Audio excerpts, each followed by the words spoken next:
28 नवंबर को अब दिल्ली का रामलीला मैदान भरना होगा। और आजकल सरकारें वैसे लोगों को भी भारत रत्न दे रही है जो पेप्सी कोला बेचते हैं। वैसे लोग जो कि अछूतोद्धार के लिए जाते थे अछूत के घर में, जब घर पे आते थे तो पानी कपड़ा सहित पानी से नहाते थे, ये भगत सिंह ने लिखा है। वैसे लोगों को भारत रत्न मिल रहा है। अभी जम्मू यूनिवर्सिटी में एक प्रोफेसर ने सुसाइड कर लिया, पता है आप लोग। हम तो ऐसे लोगों को हम अपील करना चाहते हैं कि सुसाइड ये सब कोई सोल्यूशन नहीं है। एक ही जीवन मिला है, लड़ो। अब मैं खुद ही एग्जाम्पल बैठा हूँ, ये ओम सुधा मेरे घर जाते हैं, कई साथी आते हैं। मैं हिंदू कॉलेज में रहता हूँ और वहाँ पे जाकर देखिए बाबा साहब की मूर्ति लगी हमारे घर पे, और प्रिंसिपल ने वहाँ कंपोस्ट पिट के नाम पे कूड़ादान खोला हुआ है। क्या कहिएगा, ब्राह्मण का घर अगर होता वो तो उसकी इतनी औकात होती, हिम्मत होती कि वहां पे कूड़ादान खोल दे, जबकि हम नहीं थे दिल्ली में रातों रात। मेरे खिलाफ झूठा ये महिला उत्पीड़न केस लगवाया गया है, फर्जी दोनों बार हरा दिया वहीं पे, आज तक रिपोर्ट नहीं दिया मुझे। 4 साल से छुट्टी मांग रहा हूँ, सबैटिकल लीव, कोई रिप्लाई नहीं है। हम एग्जाम्पल खाली दे रहे हैं और कैसे हम लड़ते हैं, उनसे रेसिस्ट करते हैं, कैसे चुनौती स्वीकार करते हैं, ललकार के लड़ते हैं। हम भागने वाले लोगों में से नहीं है। मेरा प्रोफेसरशिप सीनियर मोस्ट टीचर है, 18 से ड्यू है। भारत के किस कानून में लिखा हुआ है कि अगर मेरे ऊपर FIR है तो मेरा प्रमोशन नहीं होगा? तो मेरा एक काम करो ना, FIR है तो मेरा सर्विस ही टर्मिनेट कर दो ना, प्रमोशन काहे रोके हो? इतनी हिम्मत है तो सर्विस टर्मिनेट करो, सस्पेंड करो। 4 मुकदमे अभी भी लड़ रहा हूं हाई कोर्ट में। तो मैं ये कहना चाह रहा हूं कि जो लोग बोलने वाले लोग हैं, जो कॉलर अपना ऊंचा रखते हैं, सीना चौड़ा करके चलते हैं, नौकरी मिलना आसान है, स्वाभिमान के साथ काम कर लेना, नौकरी कर लेना बहुत मुश्किल है, उसकी कीमत चुकानी पड़ती है। So I am paying the cost. 4 मुकदमे हाई कोर्ट में है अभी। मेरा प्रमोशन रुका हुआ है, छुट्टी नहीं मिल रही है। प्रमोशन रुकने का मतलब क्या है कि मेरा एकेडमिक करियर आप खराब करने की आपकी मंशा है। नई संसद भवन नामकरण समिति एक बनी है और हमारी मांग है, लगातार यह सवाल उठाया जा रहा है कि जो नया पार्लियामेंट है उसका नाम डॉक्टर अंबेडकर के नाम पर हो। कि ये मुद्दा जो है, ये तो एक टेम्परेरी संगठन बनाया गया है, नई संसद भवन नामकरण समिति। ये मुद्दा आप अपने अपने बैनर पे, अपने अपने झंडे तले, किसी का कोई कॉपीराइट नहीं, किसी संगठन का कोई कॉपीराइट नहीं है, अपने अपने बैनर तले, अपने झंडा तले इस पे कार्यक्रम करें, सेमिनार करें। और संविधान दिवस 26 नवंबर को, रिमेंबर 26 नवंबर संविधान दिवस को जो साथी, जो संगठन अपने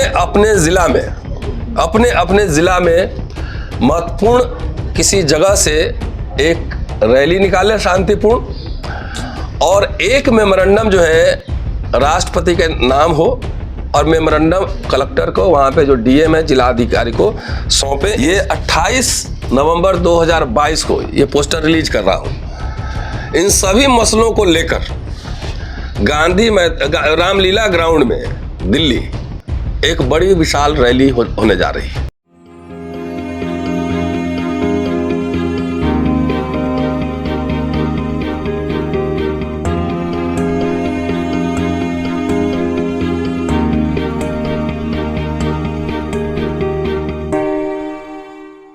जय भीम दोस्तों, आज कुछ महत्वपूर्ण मसलों पर चर्चा करने के लिए यह प्रेस कॉन्फ्रेंस बुलाया गया है। आप सबका शुक्रिया, बहुत शॉर्ट नोटिस पे आप लोग यहाँ पर आए हैं। कई मसले हैं, अहम मसले हैं जिस पे चर्चा और पब्लिक के बीच मुद्दों को लेकर जाना बहुत महत्वपूर्ण हो गया है। नया पार्लियामेंट अभी बन गया है और बहुत जल्दी उसका नामकरण भी हो सकता है, एक मसला है। दूसरा, EVM की जो विश्वसनीयता है उस पर लगातार सवाल उठाए जा रहे हैं और कई तरह की हेराफेरी उत्तर प्रदेश चुनाव के दरमियान और कई और जगह दिखाई दी। इसके खिलाफ हम लोग लगातार आंदोलन कर रहे हैं, मुद्दे उठा रहे हैं कि जिस देश में EVM बना वहाँ भी बैलेट पेपर पर चुनाव होता है और ये सबसे बड़ी लोकशाही होने का दावा भारत करता है, लेकिन मशीन से यहाँ क्यों हो रहा है? और वो भी जब मशीन है तो 7 फेज में क्यों हो रहा है? जिस ज़माने में मशीन नहीं था, बैलेट पेपर से होता था, उस समय भी 1 या 2 फेज में हो जाता था चुनाव। तो इसकी विश्वसनीयता और फंक्शनिंग पे संदेह है। लगातार ये सवाल उठ रहा है, हम लोग भी उठा रहे हैं, बाकी कई संगठन देश भर में सोशल एक्टिविस्ट सब उठा रहे हैं। जिस तरीके से अबाध निजीकरण, ये निजीकरण नहीं, अबाध निजीकरण को बढ़ावा दिया जा रहा है। यकीन मानिए संविधान की जो मूल भावना है, एक समाजवादी लोकतंत्र की स्थापना करना, उसके साथ छेड़छाड़ हो रही है। बेरोजगारी का क्या आलम है ये सब कहने की ज़रूरत नहीं है, सब लोग देख रहे हैं। अभी उत्तर प्रदेश में कोई एग्ज़ाम हुआ था नौकरी के लिए, ट्रेन में किस तरह से लोग ठूस ठूस के जा रहे थे वो हमने देखा ही है। आरक्षण और निजीकरण दोनों जुड़ा हुआ मसला है। ये सरकार जिस दर्शन से काम कर रही है, आरक्षण को इररिलेवेंट बना रही है कि प्राइवेटाइज कर देंगे तो उसमें आरक्षण की ज़रूरत ही नहीं पड़ेगी। सरकारी संस्थाएं जहाँ पर हैं वहाँ पर जाकर देखिए, वहाँ पर कॉन्ट्रैक्चुअल स्टाफ क्लास 3 तक, class 4 class 3 already contractual staff हो गया है। विश्वविद्यालय में भी कॉन्ट्रैक्चुअल स्टाफ टीचिंग में अपॉइंटमेंट हो रहे हैं, और कॉन्ट्रैक्चुअल स्टाफ अपॉइंट करने में कोई भी रिजर्वेशन के रूल को फॉलो नहीं किया जा रहा है। ये तमाम मसले हैं। जुडिशरी है, उसके फंक्शनिंग पे लगातार सवाल उठ रहे हैं, और उसको भी डाइवर्सिफाई, वहाँ representation SC ST OBC minority का भी दिखना चाहिए। ये सवाल लगातार उठ रहे हैं इन सब मामलों को लेकर। और ख़ास तौर से एक बात और बता दूं, जिस तरीके से मीडिया पर हमले और उसको कंट्रोल करने की तैयारी सरकार कर रही है, ये संविधान की जो फंडामेंटल राइट है फ्रीडम ऑफ एक्सप्रेशन, उसको भी एक तरह से दबोचने की कोशिश की जा रही है। पब्लिक इंटेलेक्चुअल्स जो लोग सवाल खड़े कर रहे हैं, उस पर दबाव बना जा रहा है, उनको धमकियां मिल रही हैं। किसी को अर्बन नक्सल कहा जा रहा है, मुस्लिम अगर कोई सवाल करे तो उसको आतंकवादी और पाकिस्तानी कह दिया जा रहा है। ट्राइबल अगर सवाल करे जल जंगल ज़मीन का तो उसको नक्सली करार दिया जाता है। और शहरों में जो लोग लिखने पढ़ने बोलने सवाल करने वाले लोग हैं, उनको अर्बन नक्सल, जब देश के बड़े बड़े नेता और जो सत्ता में है वो नेता इस शब्द का अगर इस्तेमाल करें तो समझिए क्या आइडेंटिफाई, किसको आइडेंटिफाई करना चाहते हैं, दिखाना चाहते हैं कि ये रतन लाल है, ओम सुधा है। ये ऐसे लोग जो सवाल उठा रहे हैं इसको निशाने पर लेने के लिए। तो ये तमाम मसले हैं। इन सब को लेकर 28 तारीख को ऑल इंडिया जो परिसंघ है उसके तत्वाधान में एक रैली रामलीला ग्राउंड में हो रहा है, और नेशनल जनरल सेक्रेटरी मेरे साथ बैठे हुए ओम सुधा विस्तार से इसके बारे में बताएंगे। लेकिन एक और यहाँ इम्पॉर्टेंट इन्फॉर्मेशन आपसे साझा करना चाहता हूँ कि एक समिति बनी है, जैसे नई संसद भवन नामकरण समिति, और देश के तमाम लोगों को जानने का ये हक है और ये समझना चाहिए कि प्रतीकों का महत्व होता है। मूर्ति बनना, पोस्टर लगना, नामकरण करना, इसका महत्व होता है। और आजकल सरकारें वैसे लोगों को भी भारत रत्न दे रही है जो पेप्सी कोला बेचते हैं। वैसे लोग जो कि अछूतोद्धार के लिए जाते थे अछूत के घर में, जब घर पे आते थे तो पानी, कपड़ा सहित पानी से नहाते थे, ये भगत सिंह ने लिखा है।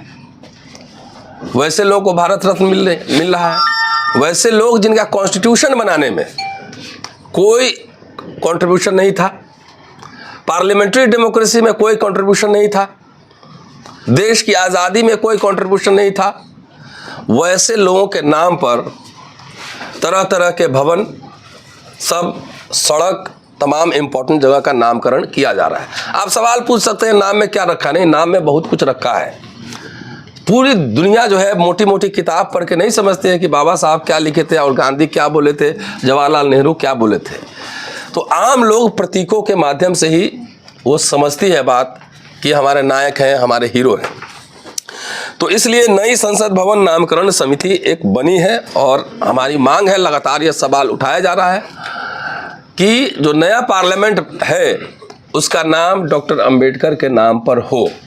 और इस पे खुले मंच से किसी से भी बहस करने के लिए हम तैयार हैं कि सबसे ज़्यादा कॉन्स्टिट्यूशन को बनाने में और पार्लियामेंट्री डेमोक्रेसी के लाने में जितना ज़्यादा योगदान डॉक्टर अंबेडकर का है उतना किसी का नहीं है।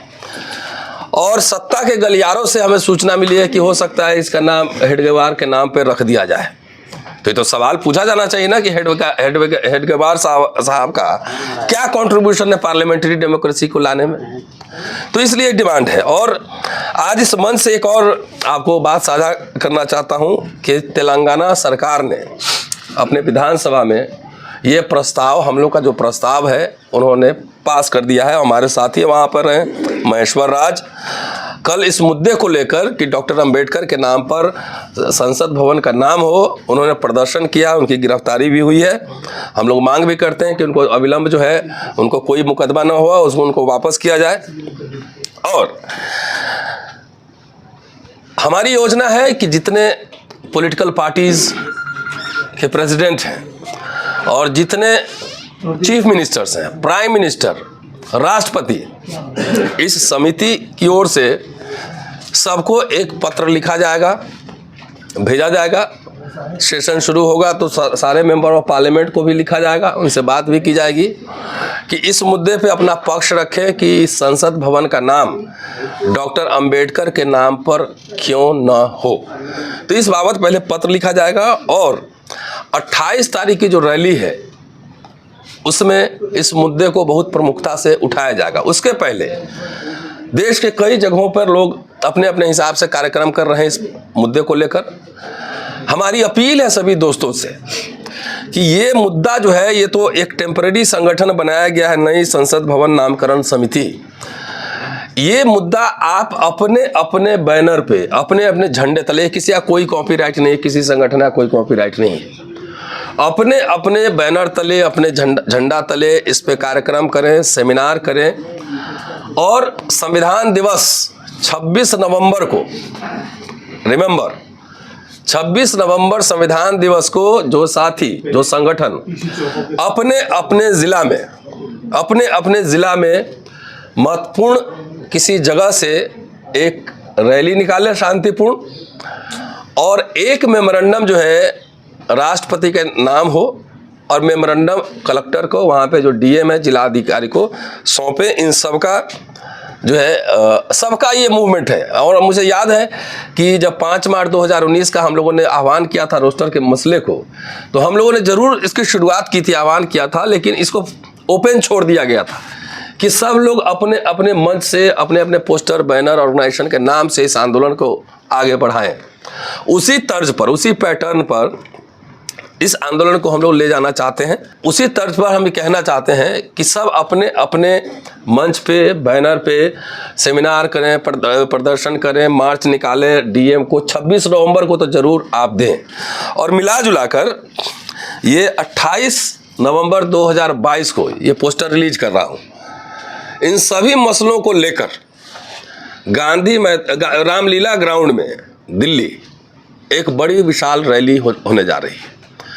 परिसंघ के लोग तो रहेंगे ही रहेंगे, लेकिन मेरा ये कहना है कि और संगठन जो आना चाहते हैं, इसमें शामिल होना चाहते हैं, अपना झंडा, अपना बैनर लेकर आइए। ये इनिशिएट जरूर परिसंघ की ओर से हो रहा है, लेकिन यह जन आंदोलन में तब्दील होना चाहिए। इस पे कोई कॉपीराइट नहीं है। जो लोग आना चाहते हैं अपना बैनर और झंडा, पोस्टर लेकर शामिल हो। जो कुछ प्रमुख संगठन उसमें आएंगे पहले हमें सूचना दे दें, उनका नाम प्रमुखता से उसमें रखा जाएगा और उनसे बात भी करवाया जाएगा। और नंबर है परिसंघ का 8789325595। इस पे आप संपर्क भी कर सकते हैं। अब मैं ओम सुधा से कहता हूं कि इस मसले पे क्या क्या होना है बात रखें। ओम सुधा। सबसे पहले ये जो पोस्टर अभी रतनलाल सर ने जारी किया है, इस पोस्टर के ऊपर ही लिखा हुआ है, याचना नहीं अब रन होगा। सीधी सी बात है कि इस देश में खास तौर पे पिछले 8 साल से जिस तरह से हम लोगों के ऊपर जो उत्पीड़न के मामले बढ़े हैं, जिस तरह से हमारे आरक्षण को लगभग समाप्त कर दिया गया है, जिस तरह से भारत माता की जय का नारा लगाने वाले लोग जिस तरह से भारत माता को टुकड़ों टुकड़ों में बेच रहे हैं, जाहिर सी सी बात है, इस देश के बहुजनों के लिए, इस देश के दलितों, आदिवासियों, पिछड़ों के लिए अब जो है जीवन या मरण का प्रश्न है। जो अपील अभी हमारे डॉक्टर रतनलाल सर ने की है कि 28 नवंबर को अब दिल्ली का रामलीला मैदान भरना होगा। देश के दलितों ने अब देख लिया है यह सरकार उनके साथ क्या करने वाली है, यह सरकार सत्ता उनके साथ क्या कर रही है। आप तमाम विश्वविद्यालय उठाकर देख लीजिए कि हमारे समाज के प्रोफेसर के साथ किस तरह व्यवहार किया जा रहा है। जो असिस्टेंट प्रोफेसर हैं, असिस्टेंट बने हुए हैं, नई नियुक्ति में भेदभाव हो रहा है। और यह सिर्फ एक विभाग का मामला नहीं है, किसी एक कॉलेज विश्वविद्यालय की बात नहीं है, पूरे देश में यह हो रहा है। अपने समाज के प्रोफेसरों की हालत देख लीजिए, अपने समाज के कर्मचारियों की हालत देख लीजिए। जिस तरह आपको क्या लगता है निजीकरण ये लोग विकास के नाम पर ला रहे हैं, लेकिन क्या यह निजीकरण किसी विकास के लिए है? यह निजीकरण विकास के लिए नहीं है, बल्कि यह निजीकरण इस बात के खिलाफ है। आज हमारे शरीर पर अच्छे कपड़े हैं, हमारी थाली में अच्छा खाना है और हम आज 4 पहिए गाड़ी में घूमते हैं, यह निजीकरण उसके खिलाफ है। क्योंकि उनको पता है जो सत्ता में बैठे मनुवादी लोग हैं, यह सब कुछ हमारे हम लोगों को आरक्षण की वजह से मिला है, संविधान की वजह से मिला है। इसलिए इन मनुवादियों का सीधा हमला इस देश के संविधान पे है, इस देश के लोकतंत्र पे है, बाबा साहब की पूरी वैचारिकी पर है। इनको पता है कि सरकारी संस्थानों में नौकरी करके ये लोग आरक्षण पाते हैं और इनकी जिंदगी में बदलाव हुआ, इसलिए ये आरक्षण को खत्म करना चाहते हैं। ये तमाम मुद्दे, चाहे ईवीएम का सवाल हो, जैसा कि अभी डॉक्टर रतनलाल साहब ने बताया कि ईवीएम बेईमान मशीन है, हम लोग मानते हैं ईवीएम बेईमान मशीन है। हम लोग मानते हैं कि जाति जनगणना का प्रकाशन होना चाहिए। आखिर क्यों नहीं, आप बताना। भेड़, बकरी, गाय, सुअर, इस देश में सब कुछ गिना जाएगा, लेकिन आदमी की गिनती नहीं होगी। क्यों नहीं होगी? आखिर जिस जाति में शादी ब्याह से लेकर लोग घर किराया मकान तक लेते हैं जाति के आधार पर, वहां जाति जनगणना के प्रकाशन से इनको डर क्यों लगता है? क्योंकि उनको पता है वो कल 15% थे, अब घटकर 5% पे आ गए हैं और हमारे तमाम संसाधनों पर उन्होंने हकमारी की है, उनको यह पता है। इसलिए हम मांग करते हैं कि जाति जनगणना का भी सवाल उठना चाहिए। इन तमाम मुद्दों पर, इन तमाम मुद्दों को एकीकृत करके हम लोग 28 नवंबर को रामलीला मैदान दिल्ली में एक बड़ी रैली का आयोजन कर रहे हैं। जैसा कि हमारे सर ने अभी कहा, इनिशिएट भले ही हमारे अखिल भारतीय परिसंघ, हमारे राष्ट्रीय अध्यक्ष जी उदित राज जी ने लिया है, लेकिन यह लड़ाई देश के हर अंबेडकर को मानने वालों की लड़ाई है। इस देश के जितने संविधान को मानने वाले लोग हैं, यह उनकी लड़ाई है। जो लोग चाहते हैं कि इस देश का लोकतंत्र सुरक्षित रहे, 28 नवंबर 2022 की रामलीला मैदान की रैली उसकी लड़ाई है। 28 नवंबर 2022 इस देश के दलितों, पिछड़ों, अल्पसंख्यकों, बहुजनों के लिए एक ऐतिहासिक दिन साबित होना चाहिए। जिस तरह की लड़ाई हम लोगों ने अप्रैल 2018 में की थी, उसी तरह की लड़ाई छेड़ने का समय हो गया है। इसलिए एक बार फिर हमारा नारा है, याचना नहीं अब रण होगा। और 28 नवंबर 2022 को हम इस मनुवादी सरकार को, हम इस देश के दलितों, पिछड़ों, बहुजनों के साथ मिलकर रामलीला मैदान घेरेंगे, संसद का घेराव होगा और इस पूरे आंदोलन के माध्यम से हम इस सरकार को चेताना चाहते हैं, अब बहुजनों को आप दबा नहीं सकते। Thank you. आपने समस्याएं बताई, वो सब लोग जानते हैं, पूरे देश देख रहा कि किस तरह से त्रासदी है देश में। इसका विकल्प के रूप में आप लोग कैसे देखते हैं? क्या विकल्प कैसे हो सकता है कि इस सरकार को इससे? देखिए, we are not representing political party here. हम कोई राजनीतिक दल नहीं है, इंडिपेंडेंट एकेडमिशियन है, एक्टिविस्ट हैं। और आप थोड़ा पीछे जाइए, 18 की चर्चा इन्होंने कर दी, 19 की चर्चा हमने कर दी कि भारत बंद किसी पॉलिटिकल पार्टी ने नहीं किया था, सामाजिक संगठनों ने किया था। इनिशिएट कोई किया हो, लेकिन अल्टीमेटली वो जन आंदोलन बना और सरकार को झुकना पड़ा दोनों बार। किसान आंदोलन के सामने भी झुकना पड़ा। तो हमारा काम है लोगों को जागृत करना, अवेयरनेस फैलाना और एजेंडा सेट करना, एजेंडा की सेटिंग करना। बाकी कौन पॉलिटिकल पार्टी कैसे रिस्पॉन्ड करेंगे वह देखा जाएगा। अगर लोग जागृत हो जाएंगे, हमारे साथ अगर खड़े हो जाएंगे, दिख जाए कि आंदोलन जन आंदोलन बन रहा है, तो हम अपना एक घोषणा पत्र जारी करेंगे ना, कि जो पॉलिटिकल पार्टी इस घोषणा पत्र पर अमल करेगी, हमारा समर्थन उसी को होगा। घोषणा पत्र जारी करेंगे, बहुजन घोषणा पत्र। आपको याद होगा एक घोषणा पत्र भोपाल में भी जारी हुआ था, दलित घोषणा पत्र, दलित दस्तावेज 2002 में। उसमें चर्चा कम हो रही, मैं पढ़ रहा हूँ उसको। और एक बहुजन घोषणा पत्र हम लोग जारी करेंगे जिसमें अपना एजेंडा सेटिंग करेंगे। लेकिन ये सब तब संभव हो पाएगा कि जब लोग इसकी जो संवेदनशीलता है, जो इसकी सीरियसनेस है, लोग समझेंगे। लोग अपने लिए छोड़िए, आने वाले भविष्य, आने वाली पीढ़ियों के जो हित हैं उसको बचाने के लिए अपना निजी स्वार्थ त्याग कर सड़क पे आएंगे, संसदीय तरीके से, कानूनी संवैधानिक तरीके से आंदोलन तेज करेंगे। हमारा तो ये काम है ना। विकल्प क्या होगा नहीं होगा तो पॉलिटिकल पार्टीज बता सकते हैं ना। एजेंडा हमारा काम है मुद्दे को गर्म करना। और ये एक्सपेरिमेंट भारत में 3-4 साल में हो चुका है। और इतनी जल्दी इतने बड़े आंदोलन नहीं हुए जितने कि 18, 19, 20 सारे आंदोलन देखे हमने। वो सफल क्यों हुआ? सफल इसलिए हुआ कि लोग आए सड़क पर। तो हमारा काम है जन जागृति करना। जहां भी जा रहे हैं लगातार बोल रहे हैं इस मुद्दे पर, लोग समझ भी रहे हैं, लोग आ भी रहे हैं। अब इसको 24, देखिए 24 बड़ा इंपॉर्टेंट है, 25 भी इंपॉर्टेंट है। आरएसएस बना था 100 साल मनाने वाला है।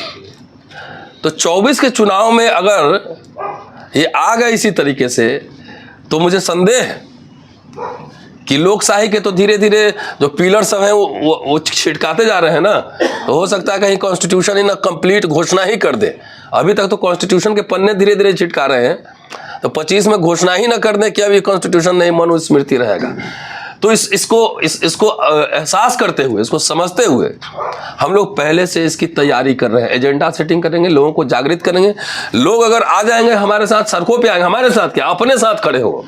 हम लोगों ने इनिशिएट किया है कि इसमें अपना झंडा, बैनर, पोस्टर लेके आइए, अपना भाषण कीजिए, अपने हिसाब से कीजिए, लेकिन एजेंडा सेटिंग करिए। तभी आपके और आपके आने वाली पीढ़ियों के भविष्य सुरक्षित होंगे।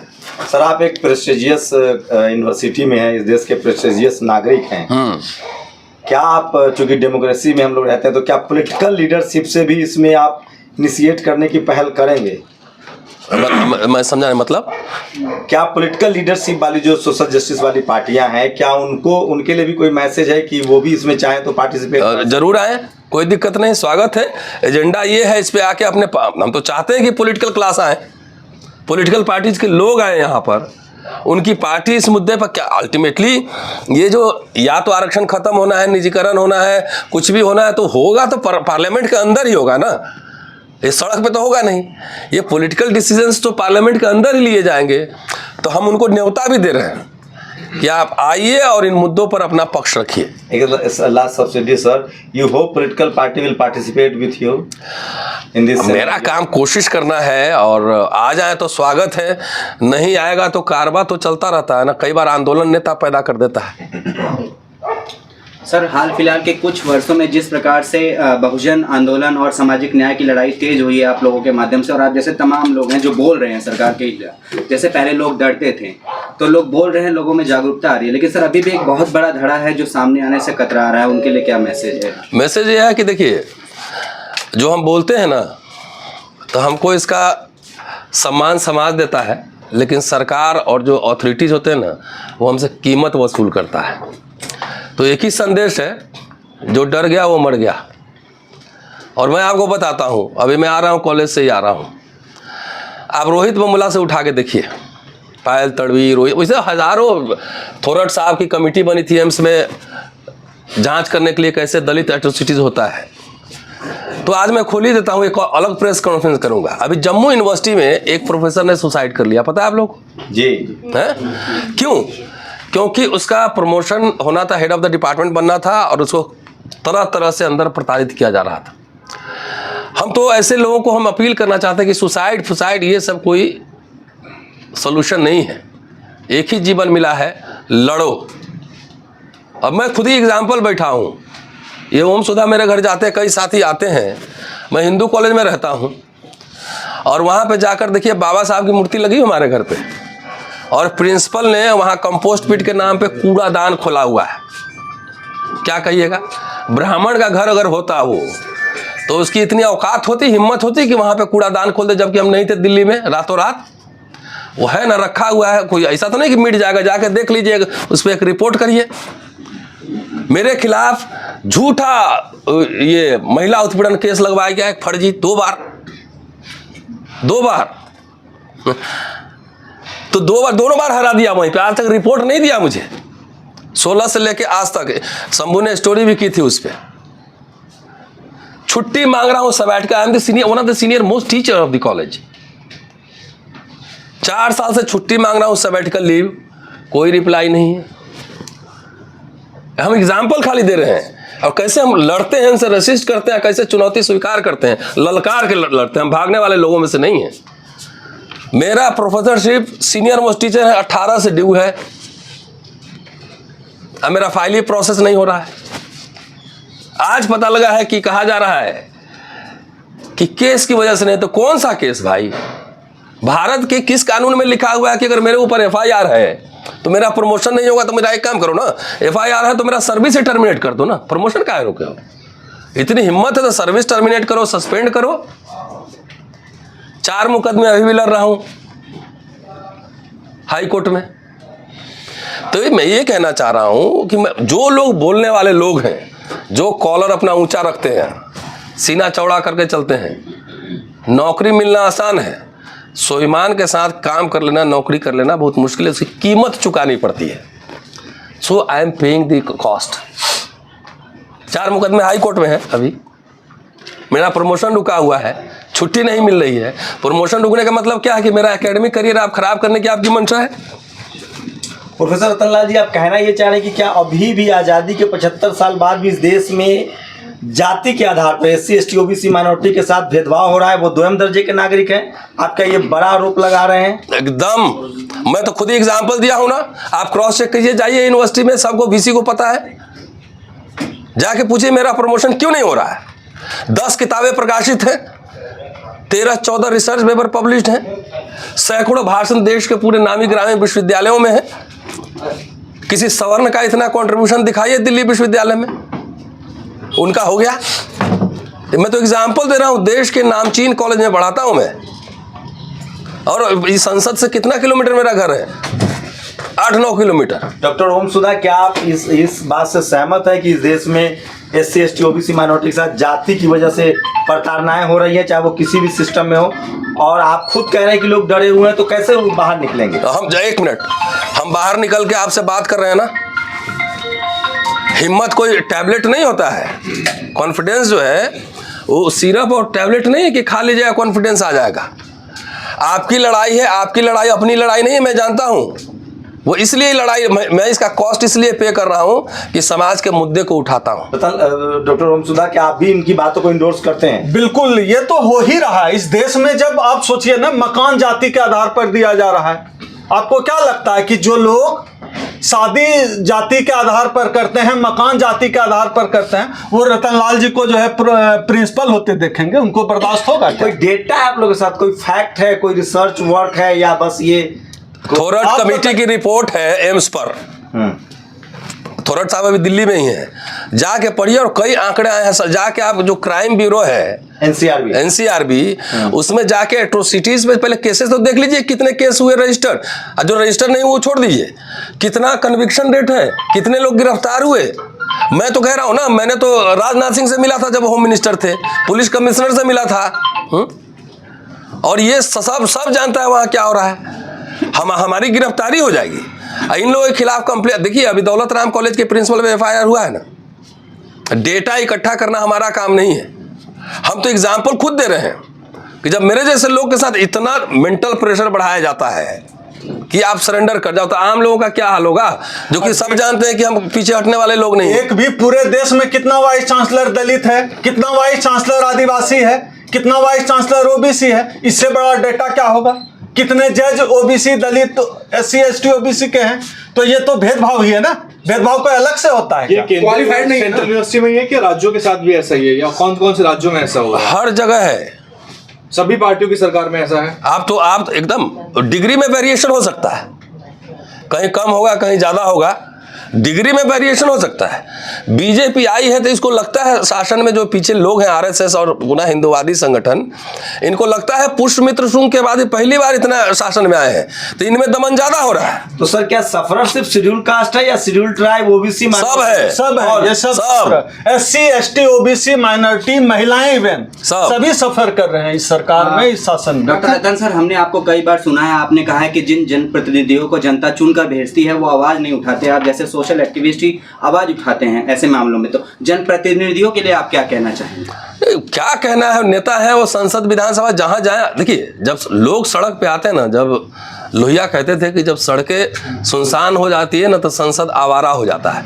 मैं नेता से मिलता हूँ, हर पार्टी के नेता से मिलता हूँ, कभी अपने काम के लिए नहीं जाता हूँ कि मेरा ये करा दीजिए, मुझे वाइस चांसलर बनवा दीजिए, मुझे ये बनवा दीजिए। अपने काम के लिए नहीं जाता मैं, अब मुझे टिकट दे दीजिए, मुझे यहाँ मेंबर बना दीजिए, इसके लिए नहीं जाता। मैं जब भी मिलता हूँ नेताओं से तो समाज के काम के लिए, एजेंडा के लिए मिलता हूँ। मेरे कहने का मतलब है कि संसद को अगर आवारा नहीं बनने देना है तो हमें संवैधानिक तरीके से सड़कों पर रहना पड़ेगा। जब अप्रैल वाला मसला हुआ 2 अप्रैल वाला, तो फिर संसद में आवाज़ गूंजी थी ना। जब 5 मार्च को रोस्टर का आंदोलन हुआ तो संसद में आवाज़ गूंजी थी ना।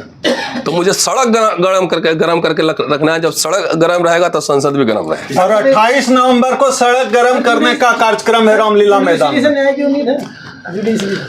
देखिए ऐसा जैसा राज सत्ता होता है ना, जुडिशरी का चरित्र वैसा ही होता है। Will you join political party sir?